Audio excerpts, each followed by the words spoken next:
From the ReliefFactor.com studios, here's Mike Gallagher. I saw a post from Larry O'Connor out of Washington, D.C. this morning that I've been thinking about a lot today. Democrats are going to have to choose. Democrats are going to have to make some decisions about the people within their own party who are either anti-Semites or not. I mean, shouldn't be a hard choice. Shouldn't be tough. It shouldn't be difficult. You're either with the anti-Semites or you're not if you're a Democrat. The radicalization of liberal Democrats in America is absolutely fascinating to me. How did this happen? How are people who are supposed to be enlightened, intelligent, smart, young people especially, how do they become so full of hatred and bigotry? What happened to them? You can be compassionate and sympathetic about the men, women, and children in Gaza who are being killed right now. How do you lose any sympathy or compassion for the men, women, and children killed in Israel? How did that happen? What went wrong with these people? It's crazy, isn't it? This you want to meet an anti-Semite? You know, if somebody says to me, Mike, are you a racist? I can do one of two things. Well, one of three things. I can say, no, I certainly am not. I can say, yes, I am. Or I can try to avoid the question. If I avoid the question, am I not suggesting I am?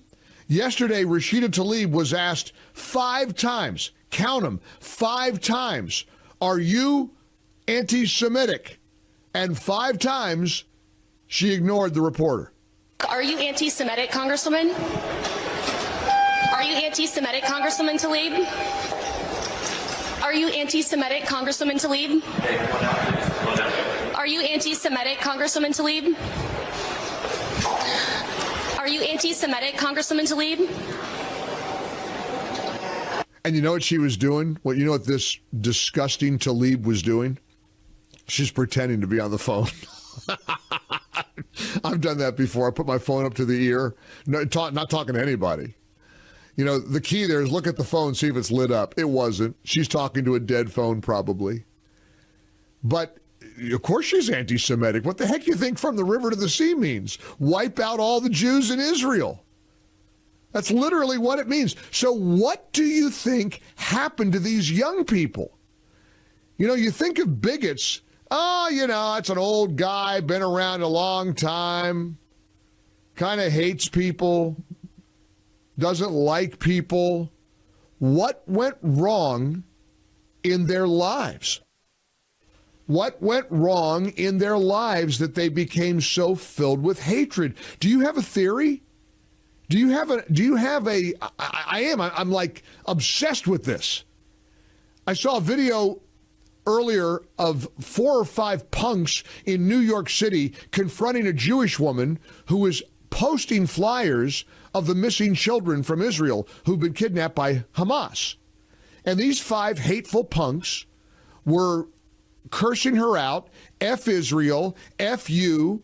Israel's going to be gone in 40 years and nobody will care. Free Palestine.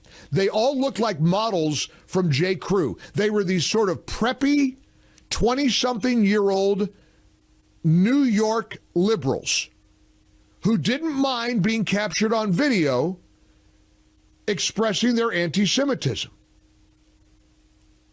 What, how, and how did this happen? I'm going to turn to the smartest audience in the room. It's a Thursday before Thanksgiving. Happy Thanksgiving early.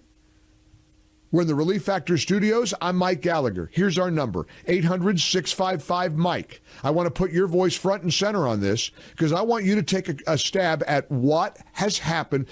Again, these are not people over in Jordan. These aren't people in Lebanon. These are people in New York City. These are young, well-dressed, good-looking kids. 3 or 4 young women, 2 guys. F Israel! Free Palestine! F you! And here's a poor woman, a little Jewish lady. All she's doing is putting up flyers of kids who were kidnapped by Hamas, a brutal terrorist organization. What happened to them? Do you have any ideas? Tell me why you think this is. I need an answer right here, right now. Rick's in Jacksonville, Florida. Rick, we'll start with you. How are you, sir? Fine, Mike. I have a question for you. Sure. 2 weeks ago, the Republicans put their own Congressman Santos up for a vote to be removed from Congress. Why have not the Republicans put a vote for the members of the House of Representatives to expel Congresswoman Tlaib from Congress so that everybody gets on record? It's a good question, Rick, but here's the problem. Just this week, the Republicans had a chance to at least consider impeaching the disastrous Alejandro Mayorkas. 8 Republicans voted to support him. So if they're not going to vote to censure or impeach or hold him accountable, they're sure not going to hold her accountable. You're right. Can I make one other point regarding what you just said about Mayorkas? Why are the Republicans even wasting their time with this Biden impeachment? You know, those same 8 Republicans, plus 5 or 6 or 7 other ones, probably from New York and California that are in Biden districts, are never going to vote to impeach Biden, and it's going to further frustrate the Republican base. It's a good point. I think it's a thoughtful point, and I tend to agree with you. I've given it some thought. Earlier in the week, I said it's outrageous that they're not impeaching these people. But on the other hand, you're right.